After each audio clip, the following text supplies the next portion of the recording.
You can do it. And Jane, if it doesn't go on LinkedIn, that's fine. We're on YouTube, and that's where people are reviewing it anyway. All right. Yeah, it's not live yet. Yeah, we're on now. Woo! Awesome. Great troubleshooting, Jane. Thank you. Oh, I just got the notice on my phone that you've gone live. Fantastic. Maybe LinkedIn didn't want us to get going right until noon. There you go. Sweet. Well, okay. Welcome, everybody. This is Career Lab Wednesday. We are here every Wednesday, noon to 1 p.m. Central Time. You are welcome to join in. We've got Daisy, who joined in a little earlier. We've got with us Dr. Gordon Medlock. Great to have you here today. And special guest, Drew Allison. We are going to be talking about emotions at work and the superpower that those are. But I want to set up this stage a little bit for everybody. Our primary reason for being here is to support you. So any questions that you have, whether you're just starting off in your career, whether you're doing a transition or a shift halfway through, whether the pandemic totally screwed everything up for you and you're looking at what you're doing now, there's no question too small or too big for us today. Sometimes people join in weeks in a row working through something that they've got going on in their job or in their job search. So that being said, I'd like to have Dr. Medlock and Drew. I'd love to have both of you share a little bit. I was filling in Dr. Medlock about how I came to invite you on, Drew. And last week, we were talking about emotions during interviews. And you came to mind immediately. And I tried to say something that you had shared with me the week before, and I pretty much bumbled my way through it. So I thought I should invite you on and for you to share a little bit about how it is that emotions, the impact that they can have in meetings or in interviews, and how they can completely change our perception. Would you be able to share a little bit with us about that today? Absolutely. Yeah. And George, I really appreciate the invite. It's really fun to be here.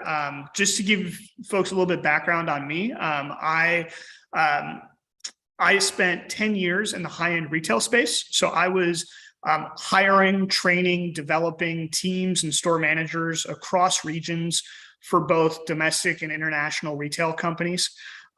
In 2018, I made the jump to insurance sales. I wanted a different change of pace, a different work-life balance, made the adjustment to insurance, and spent a year selling insurance for a local Chicago company, and then got into management. And I got into insurance management at a time where we were exploding. So I was doing about 15 interviews a week throughout the summer of 2019.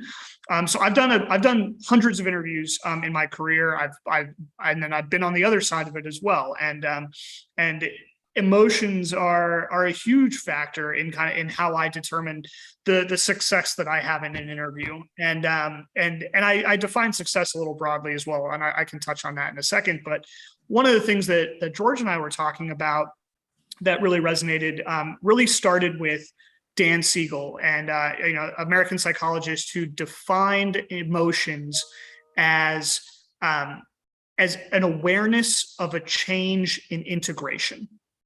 Emotions signal a change of integration between me and my environment, or me and the people that I'm working with. And when I read that statement, it really kind of blew the doors open for me in terms of in terms of how I can assess emotions in the workplace, and how can I assess emotions with myself. And the example the metaphor that came to mind was walking in the woods. And when I'm walking in the woods and everything is feeling really good, I'm feeling very positive, feeling the emotion of joy, communing with nature, all of a sudden a wind will shift, and the trees will make a new noise, and something will rustle. And all of a sudden I feel fear. I'm in the same woods, in the same place, but my state of integration with my environment just changed. And now those same woods have switched from joy to fear. And that is something that happens to me all the time in business, where I'm having a conversation with somebody and I feel really good about it. And then all of a sudden I'll see their face make a change. I'll hear a change in their tone of voice. And I'll interpret that in a way that now my positive feelings in that environment I now feel fear, or I feel hurt, or I feel angry. And my awareness of those emotions allows me to change the way I'm presenting myself so I can stay in rapport with the people that I'm talking to. And usually we're not talking dramatic shifts like, going from a happy walk in the woods to suddenly fearing for my survival. A really good example is this morning I presented a multi-million-dollar budget to my agency president for 2023. And as I presented this to her, we were over Zoom. It was totally virtual. And actually, we didn't even have camera. We were just doing audio. And I had to listen for the way that she was reacting to my pitch, catching times where she might feel hurt or angry or sad or feel fearful about what I'm talking about, and be able to pivot what I was talking, the way I was describing things, to really stay in rapport with her and making sure that we were staying connected. So that's kind of an introduction to what George and I were talking about last week. George, is that a good sense of what you wanted me to hit on? Is there anything additional, or that is fantastic, Drew. Yeah. That is so fantastic. I'd like to also just underline that I think that is really actually very profound in terms of that monitoring of shifts in the environment moment to moment, and our importance of being able to be aware of that. So I love that you're tying that in. And to Dan Siegel, is really cool that you pulled up a reference from that as well. So just keep talking about your experience of how do you see that from each side of the desk, from the person who's interviewing and how they're sensing it, and what you might notice, or what it's like to be on the other side dealing with your own emotions, and what that's like, or what you've seen from people. That'd be helpful. Absolutely. Yeah. When I'm in an interview, I'm very aware that I have an opportunity to portray myself in a way that is going to relate to the person I'm talking to. And so I'm constantly looking for things that they are saying or doing, or ways that they're speaking. On my hand. Excuse me just a second. Oh. Ellen, can you go on mute, please? Keep going. We got it. She got it. It starts with my awareness of the person I'm talking to. And it starts with me understanding where they are in that given moment. Am I getting 100% of their attention? Am I getting 60% of their attention? Or am I getting 30% of their attention? Because we all know that when we're talking to somebody else, we're never getting 100% of their attention. And depending on when I'm interviewing with somebody and what their day has been like, that context is really helpful for me. So as an interviewee, I try to get the interviewer to tell me a little bit about their day on the front end. So I know, okay, have they had a stressful day? Have they had an easy day? Have they been confronted with a lot of fear or anger? Did their last 2 interviews go poorly, so they're in a bad mood already before I even get there? That data is really helpful for me in presenting myself in a way that will maintain rapport with them. And ways that I will shift my tone of voice. I will shift my language. I'll shift the types of questions that I'm asking them. But the idea is that I'm constantly pivoting to match and be with them where they are, as opposed to asking them to match and be with me where I am, but in the ways that I'm expressing myself. And when I'm interviewing, when I'm on the other side of the table, I'm looking for people to be able to express themselves in a way that respects their emotions. I want to see that they're people. I think a lot of times I talk to people in an interview and they feel like they have to hide their emotions from the conversation.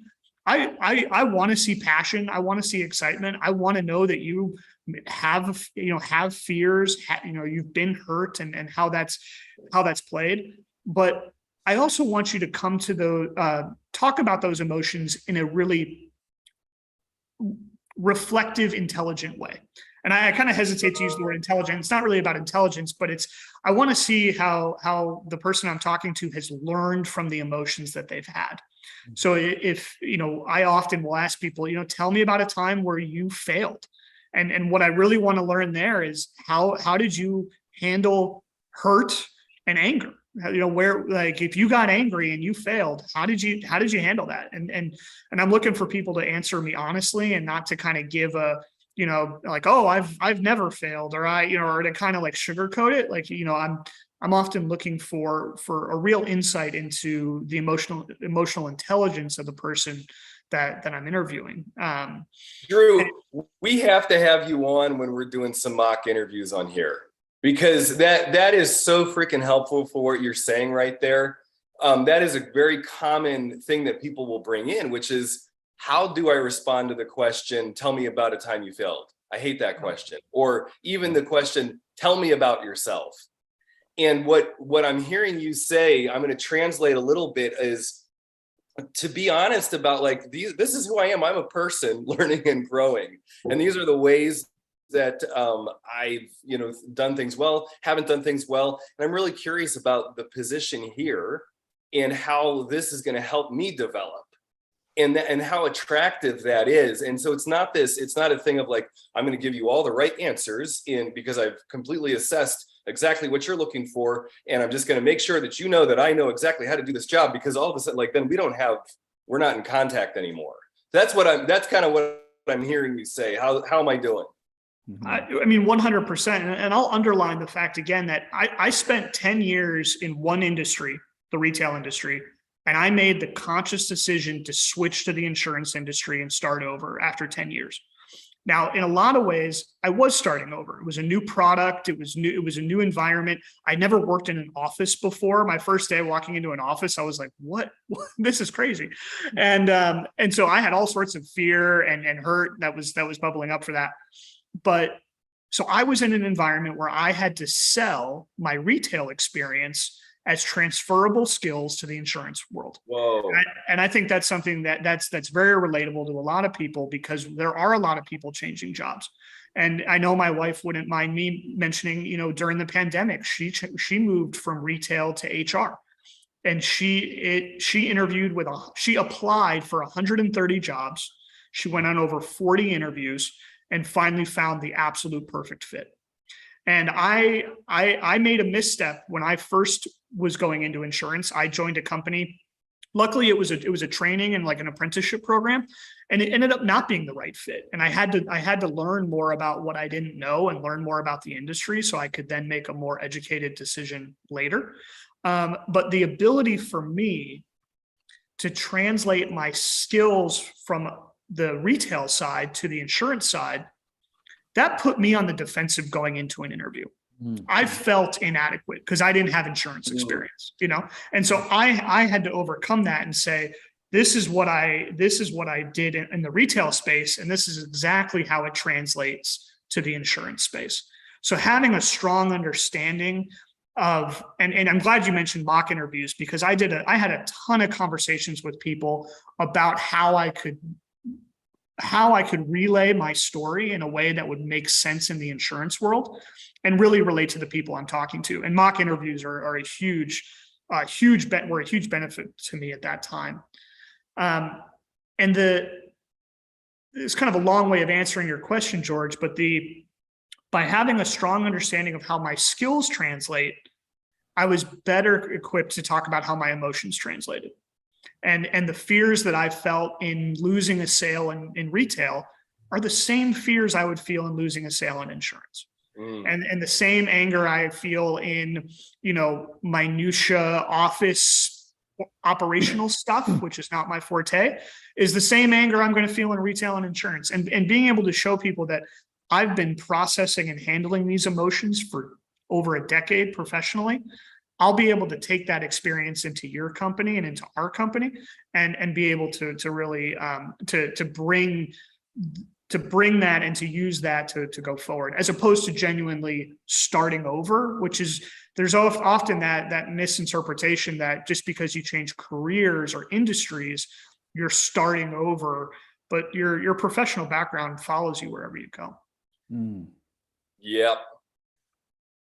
Oh, that really lands. Well, Drew, thank you so much. I want to do a room reset for everybody who's been joining in. and share with people how they can jump in and ask questions. So there's a couple things you can do. We love it when you jump in directly on Zoom, like Jane, great to see you. Ellen, M on the phone. Howard, welcome. Daisy, welcome again.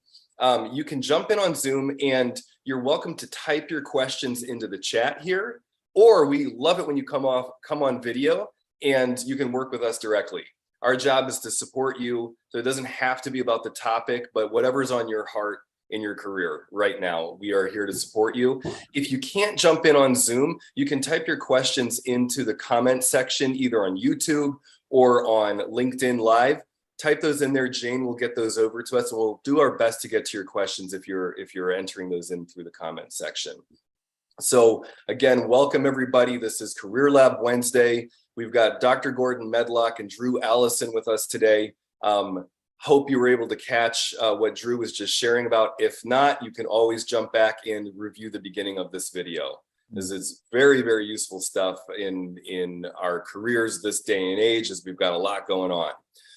Well, Jane, I see that that you are here and off mute. Is there anything that you wanted to check in on today? Anything that you're working on, questions that we can help you with?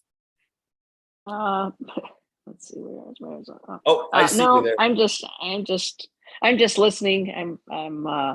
I'm partially retired and not ready to be done. So, just listening to what other people are saying, basically.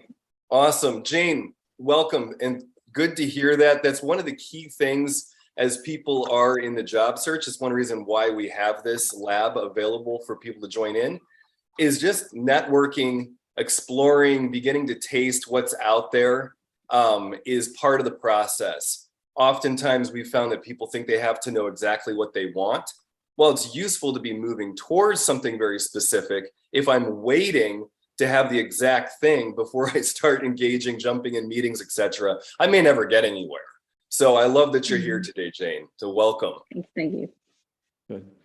And Eric, good to see you here. Welcome. Would love to hear from you and check in on how you're doing. Yeah, Mom. Just hanging out. We've gone back into office, so just getting used to working in an office again from, being at home all the time. Can you relate to the emotions that Drew was talking about walking into an office and how that feels after you haven't been there for a while? Yeah, no, it's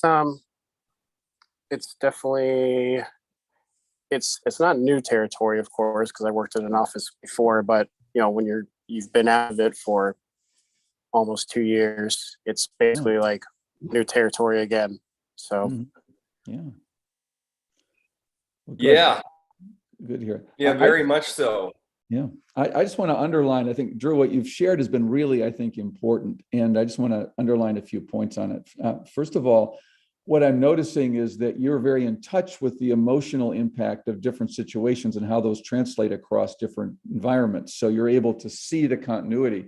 And I was curious, a lot of people that we talked to here are doing career changes kind of like what you were doing. And I was curious, were you in a sales role previously in retail and then moved into a sales role in insurance, or were you shifting both your industry and your role?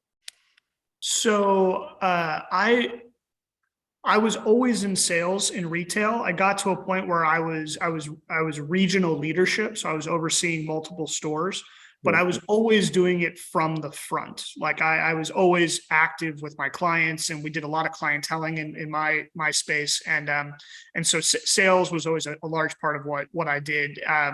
And so when I moved into an insurance, I took a step back from the managerial responsibilities and went back 100% into sales. And that can be interpreted as taking a step back.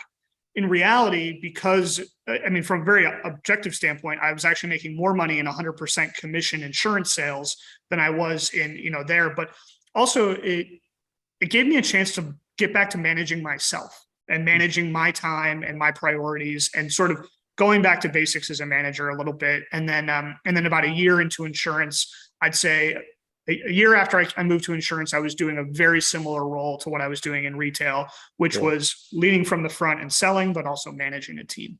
Cool. Thank you. So just for our audience of people who are here, that's really the key way I would say to make those kind of transitions. If you're going to change industry and role, do one or the other. If you try to do both, then you really are going back to square one. But you were able to leverage a huge amount of experience and then could relate those situations of when you were challenged in an emotionally charged situation and how you dealt with that in a really effective way. So I'm not surprised that you made the change and then you demonstrated the results quickly. So all of that just stood for that's how to drive a career. So nice demo of that too. I appreciate it. Absolutely. Yeah. The other thing I thought that was really important that you were hitting is this ability, like to answer those challenging questions, like, when did you really fail? And those are the things that people often have, kind of canned answers to. But I will say, when you mentioned that story or that experience, an experience came up for me immediately because you were not just saying, you weren't just saying, tell me a time that you failed, but you were focusing on the emotion of what that felt like, which actually brought it back for me. So I think there's a way of, and even in prepping for interviews, when you have challenging questions, to start with when you're prepping with your buddy in a mock interview. So what are the feelings you've got around it? Because what I remembered, it took me back to an experience about 10 years ago when I'd been doing trainings in human capital management at different organizations. And I got this opportunity to do it at the University of Chicago. I had some connections there and I'd been doing some work there. And I was getting the opportunity to talk to over 200 individuals at a major HR conference that suddenly, because of some of the experience I've done and the connections I had at the U of C, I stepped in and had that opportunity. But I had no idea what that really meant. It was like, what was expected? What was the level of presentation I needed? To what degree did I need to have experiential learning and simulations for people to work on rather than just sharing content? So, and what I didn't do was ask for help, really get a team behind me, really have a team to present in a way that was really going to meet the needs of everybody in that room. So I show up for this conference to present. I've got all this material I know. I've got all this content to share, but there are 2 or 3 tables. I got 200 people in the room, 2 or 3 tables who said, I don't need the content. I want the experience of take me through a simulation of what this really looks like about how I manage human capital and really make those decisions effectively. And I tell you, I had to struggle to keep those groups engaged, those tables. But I realized my biggest learn from that was, holy mackerel, that was a time when I wished I'd used my skills to really build a team, to really have anticipated that in designing the curriculum in a way that would lead the leading edge learners, the ones that were the most advanced, would have gotten huge value, as well as the people who were learning content. So that was a huge learning for me. And that if that were in an interview and I were to share that story, the learning would be, then I would want to say in future times when I've had opportunities like that, I was now more aware of what the challenges would be and had the right people in the room to help me do it and come up with a scenario to show how I corrected it. But it just was amazing to me how quickly that story came up. And that was a dramatic sort of career moment for me where I felt like I missed an opportunity to take something to another level and really learn a whole new set of skills. So, but I think that's really good coaching for everybody in the room to just sort of pay attention to, or the questions that people throw you, like, tell me about yourself. If you haven't rehearsed that can immediately cause some anxiety. Gee, I don't know where to go with that. So working with that emotion to get it to, how do you anticipate the answer? How do you really look at what you're trying to communicate that's going to lead to the kind of result you want, is just great advice. So I really appreciate you bringing that in. I think it's really cool. Thank you. Fantastic. Well, we've got a lot going on here in the comments and things. So I want to share some of this. So Janet, who's been joining in here for a little over a month, she wanted to let us know that she has done well in an interview and they're putting her forth in a bookkeeping position for downtown Chicago. So that's freaking awesome. Way to go, Janet. Looking forward to hearing more about that. And for anybody who's just jumped on, this is Career Lab Wednesday. Every Wednesday, noon to 1 p.m. Central, we're talking about emotional intelligence in the workplace, how to use your emotions effectively. If you're just jumping in, you can always go back and review the beginning, because Drew Allison and Dr. Gordon Medlock have shared some great things about that, some personal examples of that in their careers. So you can take a look at that there. Also, wanted to name Janet as recently joined our Year of More program. And an introductory to that is the More Life training. We have another one of those. That's a very deep dive, experiential weekend training that lots of coaches, therapists, lawyers come to get their, what is it? Is it CEUs, Yeah. Dr. Medlock? Yeah. Yeah. So it's free if you use a code. So take a look at that. If that's something that you're interested in, let us know, and we can help you get signed up for that. But now we've got some questions coming in. Howard, I see your hand is raised. Is there something that we can support you with today? Oh, you are on mute. And while you're coming off mute, just to say, we love it when you can jump in directly on Zoom like Howard's doing. We can work with you one-on-one here.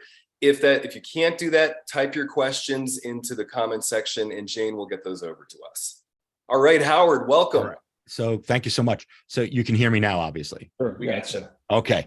So I'm in the final throes with 4 opportunities. Okay. All right. And one yesterday, Monday I flew to New York to do an in-person interview with, I did a presentation and a critique, and, really, it was a whole day, right? It started at 9 o'clock in the morning and it went until 3:45 till I had to get back to the airport to fly back to Chicago. So here's really where I'm at, right? So one would mean that I'd have to up, and my wife and I would have to sell our home and move back to another place, which we're game to do, right? Because it's a pretty cool position, right? It's to be the executive creative director at a major cataloger out on the East Coast. Oh, cool. Which is and they have a big sales funnel to fill. It's a 75-year-old company that is they look a little dusty, right? And they need some modern tools on the inside, and then they need a refreshed look to go to market. And then I have some other groups that met with all the principals, met with the owners of the companies, met with, had one-on-ones, right? And so I'm right in that area for an executive position. If you look at the statistics, it's supposed to take 90 to 120 days, right? How do you so is there any hint to how you push them off the cliff to make a decision, right? Because every time I reach out, it's because I reach out a lot, right? Because it's important to me.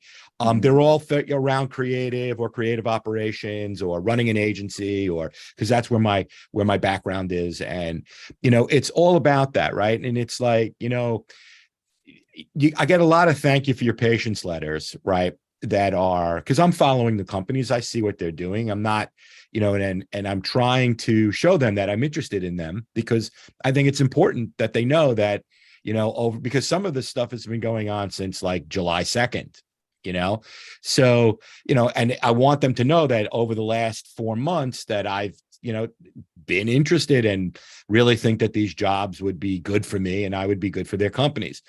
Right. That's where I'm at. Right. So how do you how do you get him to the end? You know what I mean?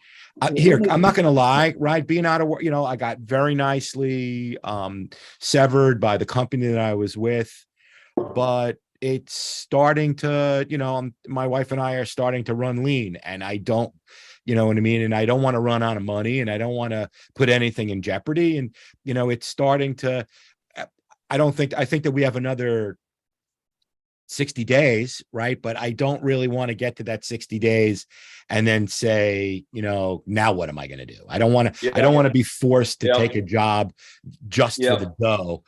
Listen, I'm not young. I'm not a youngster, right? I have 30 years of experience in an industry that and I have a real depth of, from ideation all the way through management and P&L and all of that. Okay. Right. I want to be able to, right. So I want to be able to stick So like, anybody have any Well, like so Howard, let sage me jump in here a words? second. Okay. Yeah, yeah. I'll Let jump in this again. Yeah. Gordon, go ahead. I got Yeah. stuff, So and I want to hear from Drew too. Yeah, first of all, I want to say congratulations. You've done a great job generating 4 opportunities. You've obviously represented yourself well. You've got a lot of expertise that you can bring. Kudos to that. So you're in a great position right now. The thing, the 2 points I want to make. One is you mentioned how do I push them to the edge of the cliff?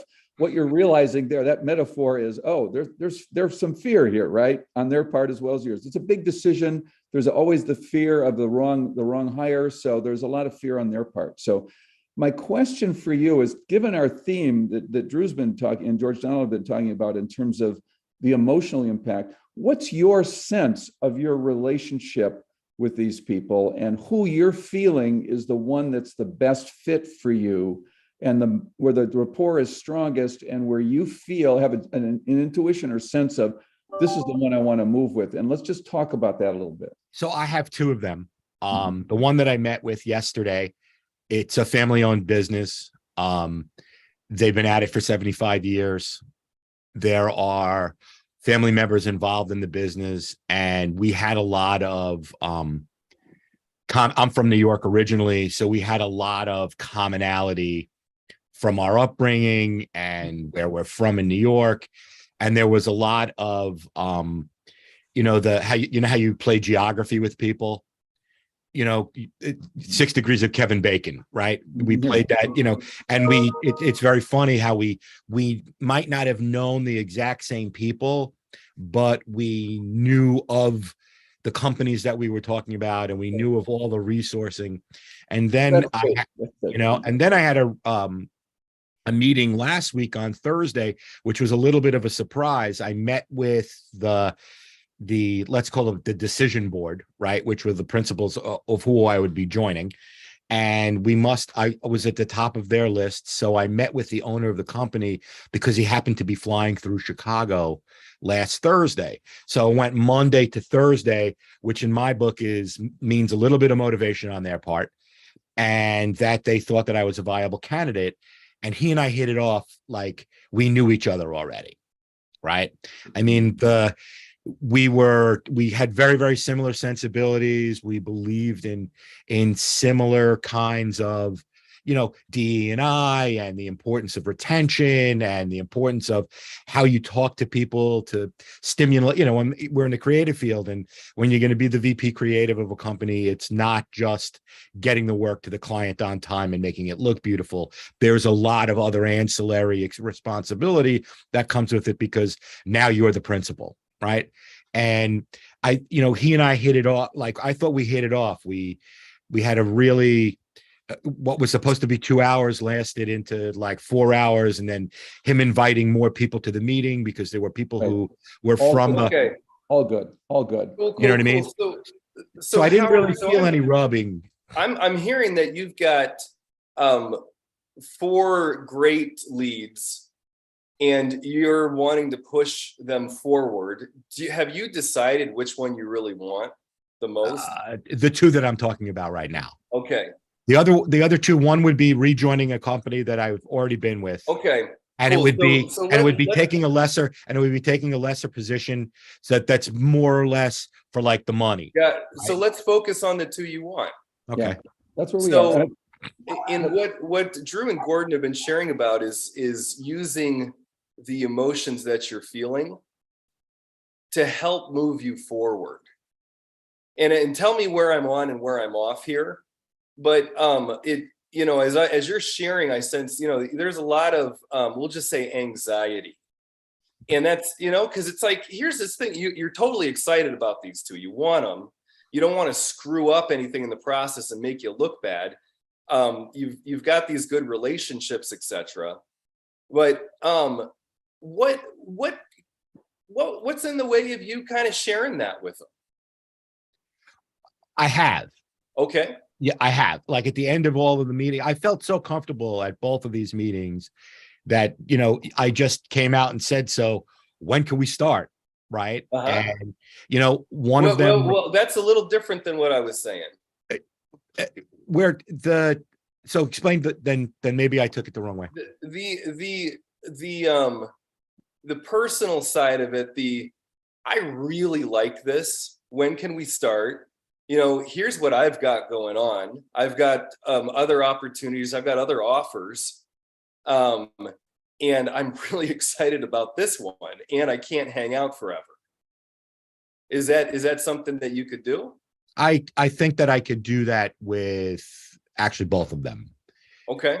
Yeah, no, I think that, when it ended yesterday, the owner of the company, like the one, after he toured me around their amazing facility, because they do everything in house. It's really quite an operation. And I was really impressed by just the way you could see the way he treats the people. There are a lot of Spanish speaking people. I could see, I'm bilingual, and I saw that he made an effort to learn how to speak Spanish, to be able to not only give directions, but ask how people feel as he's moving around his shop floor.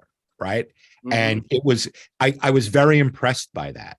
Right. And so there's, what I'm picking up on is you've got a lot of wants here. Like this stuff looks good. And there's the level of fear or anxiety that you could name with, in rapport with them and say, look, I really like this. Here's my thoughts about it. I think I'm a great fit. It sounds like you think so too. But I can't hang out here forever. And then you're meeting that directly. And it sounds like that's something that you're going to take on. Yeah, I'm gonna. If I don't hear from, because I met with them last Thursday, so I like to give people like a week to, and then hit them. I'll ping them, or I'm gonna call the owner of the company that I interviewed with last week, because it's because he opened the pipeline for me. He's like, you want to call me anytime to just see what's going on, please do not hesitate. Right. Great. And I don't even know that I would wait a week. I want to actually check in with Drew on this, because one of the things that I've picked up, I haven't been hiring anybody for several years, but one of the things I realized was when I first started hiring, how bad I was at it. And I was like, oh, geez. I made some pretty big mistakes, and it's as we've been leading this career group, something I often pick up on is that I don't know that a lot of companies are that great at hiring, and that it sometimes can be helpful for somebody to even help them make the decision. So if we've got you anxious about this, like wanting it, but kind of waiting on them, and then like they're kind of bashful, like waiting on you, and like, so I'm just, I don't know what's true or not, but I think it can often be beneficial. But I want to hear what your thoughts on this, Drew.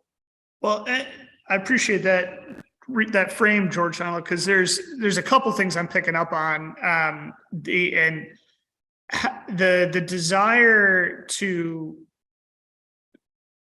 because you're feeling fear about your future and about where you're going to end up, and you want to share that fear with the company in a way that makes them excited about you, because it's like, hey, he's scared about where he ends up because he cares where he ends up. Right. And one thing that I focus a lot on, whether I'm going into a meeting or an interview, is, did I have the proper meeting before the meeting? If I'm working with a recruiter, or if somebody was a referral, did I get enough context about this person before I even walked in and had the conversation? And then after the fact, do I have a point of contact to almost have these more emotionally real conversations that are separate from the pleasantries of, thank you for your patience, we'll be in touch when we can. Like identifying the person that one or two people in the company that you really built a rapport with, that you could call and be like, yo, what's up? Like, I'm super stoked about this. I want to lay my cards on the table. What do you need from me? And have a bit more of an informal conversation, almost an off the books kind of, like heartfelt touch base that's separate from the normal channel of the back and forth. I think that avenue and that space for that is really it can be really valuable. And to George's point, when I am interviewing and I get an email afterwards where somebody is thanking me for their time, that's fine.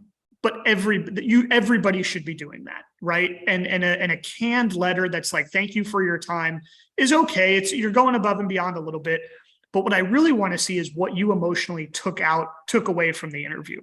Where did I leave you? And give me an insight. And so it sounds like it might be time for you to just update them on where you are emotionally, so they know you're as invested as you were previously. Because it's a long ramp. When I moved into a new role, I was recruited at the end of last year, and it took 2.5 months. It was a long time of not knowing. And by the end of it, you're like, do I even want this thing anymore? Right. And every once in a while, you kind of have to like re-engage your own excitement about it. And my thank you letters are I write I use some snippets from some, but what I do is while I'm interviewing, I try to draw the salient points out of what we've discussed. And I use that to reinforce how I'm excited about this, right? So I usually put down like five bullets that, so, and it's really funny. I've had some, and I call it, and I've had people actually write me back and say, wow, this really, even for jobs that I haven't gotten, thank you for at least, it looks like for being involved in the interview. You know what I mean? Because that's what you want. When I was a hiring manager, that's what I wanted to see, because then I know you were involved and we were having a conversation and you picked up on the things that you knew that we can share as strengths to go forward. So I have my thank you letter is pretty tight. I put a lot of thought into it because, like you guys, I was a hiring manager once and I knew what I'd like to receive. So, Gordon, you're on mute. I don't know if you're. Oh yeah. Sorry about it. Let me jump in. And sorry I have to step away for a bit, but I thought Drew was really. First of all, Howard, it's clear you've got the skill set to manage these things well. You've got a lot of you've established your credibility. You know how to interview. You know what you're doing. It's really you're working on managing the short timeline, the timeline from your perspective. But I think.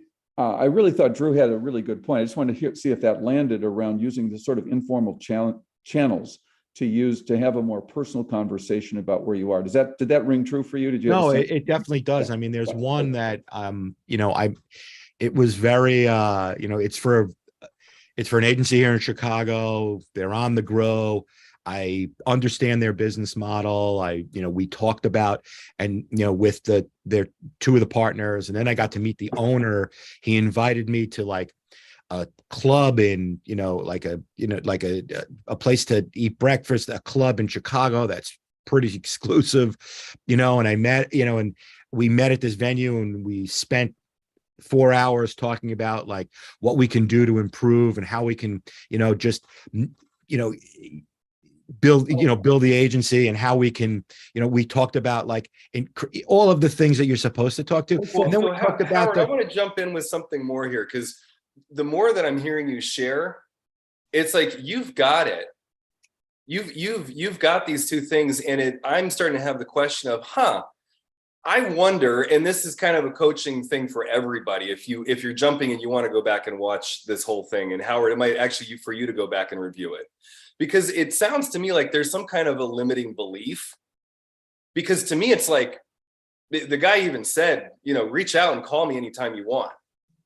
And it sounds, and some of the things you're sharing about the level of like how cool these places are, the cool stuff that they're doing.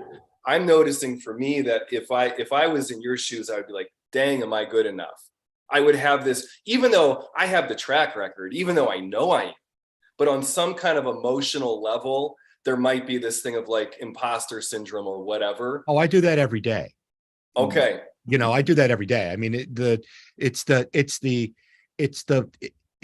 the plight of being a creative, right? Because especially being on both sides of the business, right?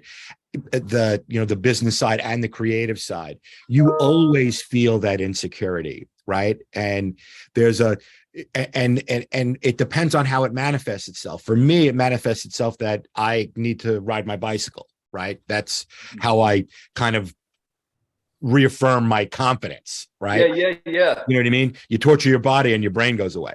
So but the unfortunate thing is that is the plight of like what your success in in the creative industry is always because you're worried about what, are you good enough? Right? Because it's one of those prove me kind of businesses. You prove to me kind of businesses, and you can't rest on what you did the last time. You have to be innovative enough to make it better, right? So there's a specific amount. So you're actually using your anxiety effectively here to drive you forward. Good, because I think one of the things Dr. Medlock often brings in, we're going to jump over to purpose from emotional intelligence. Though Dr. Medlock often says something like, we can see our career as a vessel for us to reach our potential.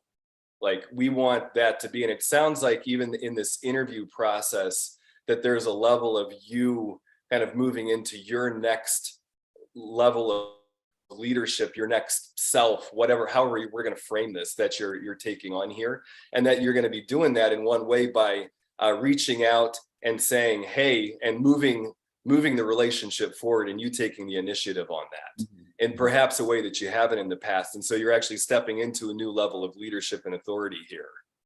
Yeah. Is this all okay? You're shaking your head. Yes. Okay, cool. I think the other thing I'm hearing, George Donald, that you're saying that I think is important is the mindset or the mental mindset of approaching it. And what I would add is assuming goodwill here. It sounds like there's goodwill on both sides. There's goodwill on your side and on their side. These are big decisions. These are not things, if this was a recent meeting and there's not been a long ramp of getting to, it's going to take some time. It's like, so giving them room, trusting that process, assuming goodwill, talking about what the next step is. There constantly needs to be that discussion. And I'm sure there's some indication of when you guys are going to do your next meeting.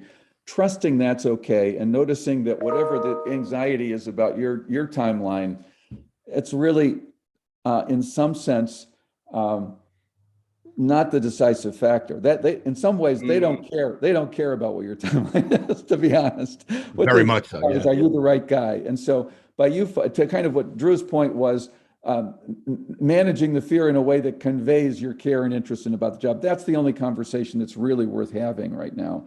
And just trusting it, and just know it's working. And when you feel like, oh my God, what am I going to do next? You go out on your bike ride. I just got done selling a house where I spent 3 months not ever knowing if I had this as a deal or not. I had to deal with the uncertainty of it every step of the way. There was tons of stuff I had to do to show that I was fixing this house and stuff like that. I constantly had to manage my anxiety and also assume periodically goodwill when I began to believe, what the hell are they doing? Why aren't they responding so quickly? So, and it was a huge lesson. It was just a huge lesson, and that we were able to pull that off. But it really was managing my own anxiety. Assuming goodwill was critical for me in the absence of information, and just continually to proceed on. What was good is we had some agreements in this process that I knew what they needed me to show that was necessary to show my goodwill. I'm assuming that they'll have the same kind of things they're going to want to know from you, to demonstrate your ability to do what it is you're saying you're doing. The more that you can get them to be specific about what do you need to see or know to have your confidence level be where you need to pull to make the decision here, and you just keep orienting to that, and you just keep delivering. I get the sense you're competent, you've got the skill set, you're in very positive conversations that are all green lights. It's yours to lose, and I think it's just a matter of trusting all that George Donald's saying about the fears behind that and the limiting beliefs. Yeah, that's all part of what we all deal with in the absence of information, right? So just taking a deep breath, knowing you're okay, give your wife a hug, talk to your friends, and just keep taking the next step. And it may take longer than you want, but and at some point you're going to want closure. Frankly, also keep looking at other options. I do that as well. Yeah, there's something called Yeah, I don't rest. I can't rest, because what happens is if there's something out there that's equally as intriguing to me. No, I totally agree with that. The reality is, and I've done a lot of coaching over the years in this, what I find is that when somebody gets something that's moving forward and they're looking like they're going to get an offer, suddenly they've got 3 or 4 offers to negotiate because people get it. Because actually, if you get something else that's like really good, but maybe not quite as great as these, and they've got an offer on the table, then you say, listen, this is my situation. I really want to work with you. Then it becomes real. Then they got to say, oh, we're going to lose this guy if we don't do it. So just trust that that's going to happen, and just keep generating options, and keep breathing deep. Thank you for your help. I appreciate it. Good luck on that one. Okay. Thank you for sharing this. This is a great story. And I was at last month. I joined this meeting, and it helped me. Last month's topic helped me. So I figured, why not? Oh, good. Great to have you here. I want to hear the outcomes of this too. So don't worry, I'm going to come back. There'll be some closure for everybody. Yeah, we're all invested now. Yeah. Thank you so much. Awesome. Howard, thank you so much. Because part of how this works is that you're sharing a lot of other people who are viewing and working their process for them. So I really appreciate you jumping in here like that and keeping us up to date. Fantastic. My only thing for everybody is it's just throughout my career, I've been, you just gotta keep going, right? Don't listen to the noise and don't get caught in the fog, right? Just keep going, because here I'm gonna, you all know that have heard Jim Valvano's speech, right? You can't, if you love it, you can't quit. That's it. You just can't quit. He was at the end of his life, and he gave a speech at one of the ESPN gatherings. And if you haven't seen his speech, it's very inspiring. And basically what it is, he had terminal cancer, and he actually died, I think, 3 weeks later. And he said the 3 most important things is to laugh, kiss your relatives, and appreciate what you have. And then don't quit. Right. Just keep moving forward. And what's the guy's name? I'd like to get that. His name is Jim, and his last name is Valvano, Valvano. He's was an NCAA. He coached North Carolina State to an upset victory in one of the in an amazing game that awesome. when I was a kid. Right. Well, Howard, thanks so much. I just found that and dropped the link in the chat there for everybody. Oh, sweet. Thank you, Jane. Thank you so much. We are heading into our final minutes here, and I wanted to check in with, first I wanted to respond quickly to, I don't remember who asked the question, but Ellen, are you able to come off mute in a second and share a little bit, because you've got something coming up? And I also wanted to respond to somebody's question online about how to get your leadership team interested in emotional intelligence. Without you jumping in and telling us more, the best thing I can say is for you to use it, for them to be saying, whoa, what's going on here?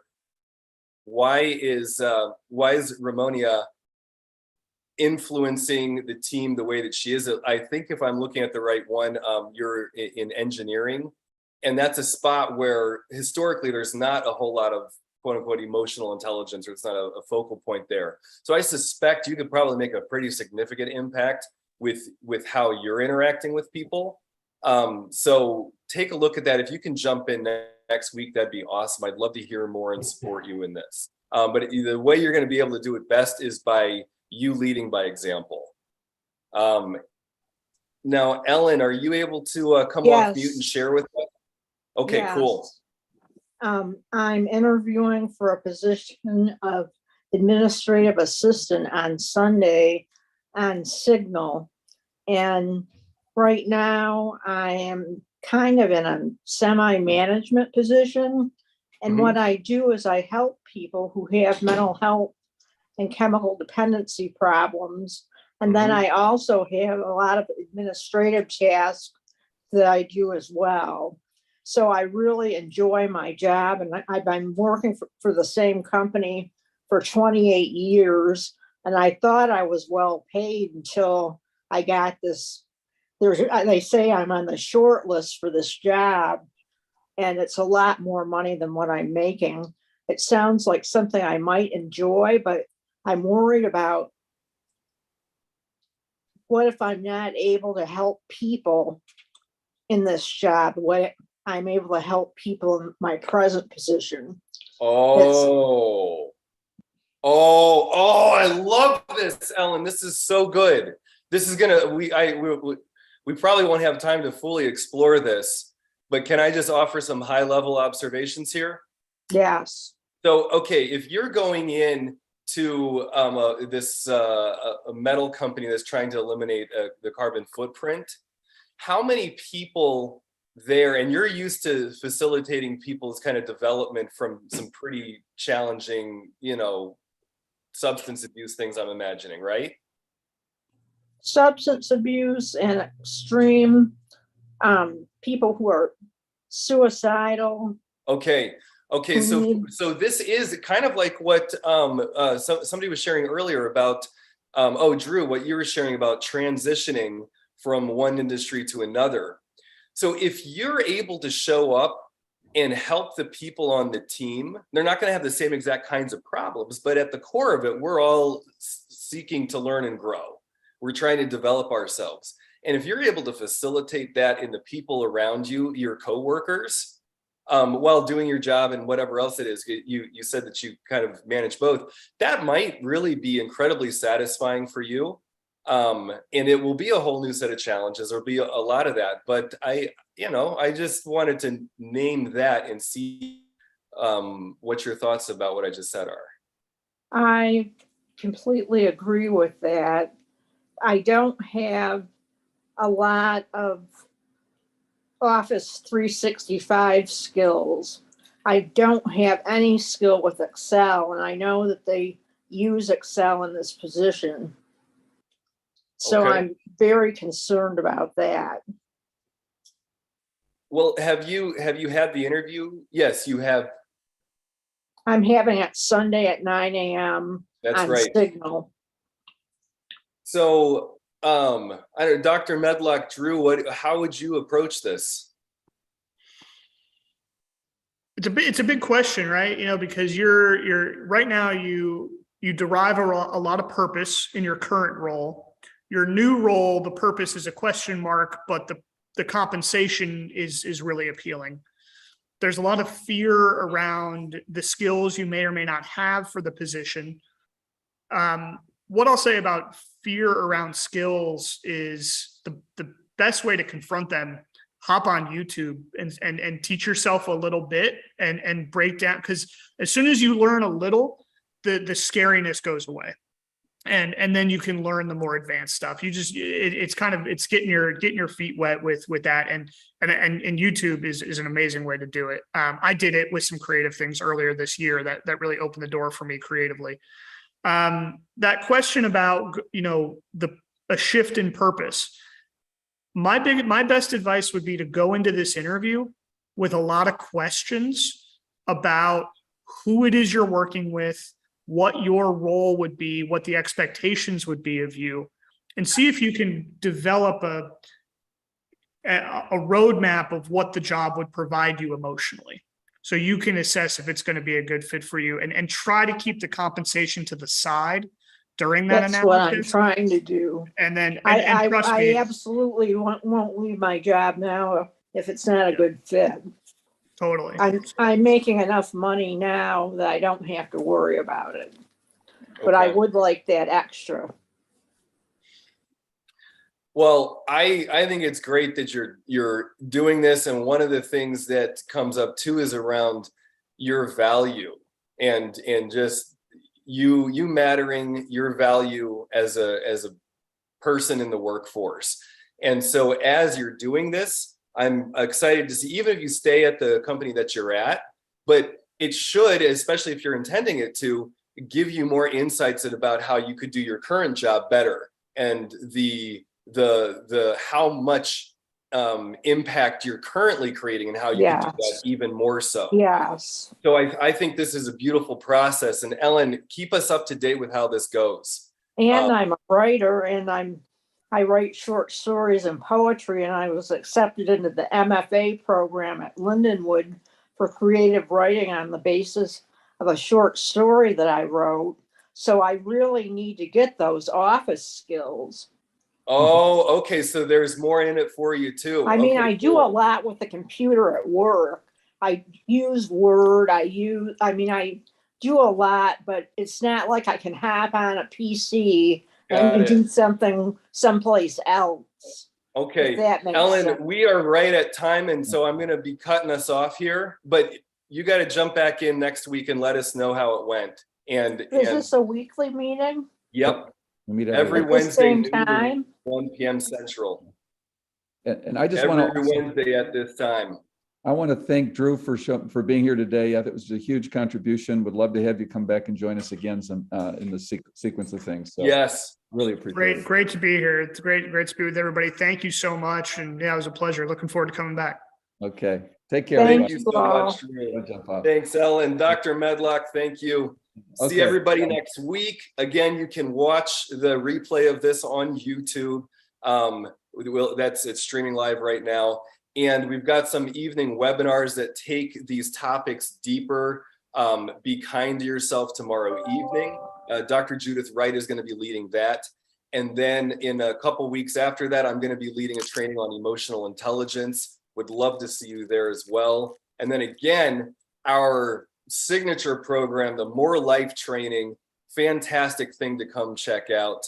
That is going to be early November. So blessings, everybody. See you next week, and hope to see you on the webinars in the evening as well. Make sure you say hello to us. Thank you, All George. right.